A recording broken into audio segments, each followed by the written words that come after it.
ওই রকম সিঙ্গার আর হবে না। ওই ওই জুবিন গার্গ একটাই ছিল, একটাই। এটা আমি বলতে পারি যে 10 দিন আগে আমার সঙ্গে কথা হয়েছে এবং একটি গান গেয়ে গেছে আমার জন্য। এবং এটা আমি ভাবতে পারছি না যে আমায় বলেছিল মিক্সটা করে আমার গানটা শোনাস, অনেকদিন পরে তোর গান গাইলাম। তো মিক্সটা তো হয়ে পড়ে রয়েছে, কিন্তু গানটা শোনাতে পারলাম না ওকে। অসম্ভব ভালো একটি গান, প্রসেনের লেখা, আমার সুর। গানটা খুব শীঘ্রই বেরোবে, একটা ছবির গান। সো এটা আমার কাছে অনেক বড় একটা আঘাত। ওকে আমি চিনি, ভীষণ সাহসী একজন মানুষ। যেটা আমরা সাহস করে বলতে পারি না, সেটা জুবিন পারত। এতটা সাহস। আমি একটা কথা বলি, এখন প্রচুর শিল্পীদের নিয়ে আমি কাজ করেছি, প্রচুর শিল্পী।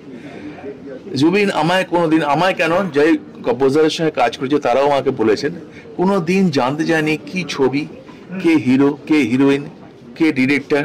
গানটা শোনাবে ভাই, গানটা শুনে একেবারে 100% ওই রকম সিঙ্গার আর হবে না। জুবিনকে হারানো, এটা আমার কাছে মানে আমার ফ্যামিলির একজন চলে যাওয়া, মানে 30 বছরের বন্ধুত্ব। এবং তোরা সকলেই জানিস কত গান, কত গান, পিয়ারে থেকে শুরু করে সেই কি বলে বোঝে না সে বোঝে না, চোখের জলে, প্রচুর গান একসাথে করা। সব থেকে বড় কথা, কাছের বন্ধু।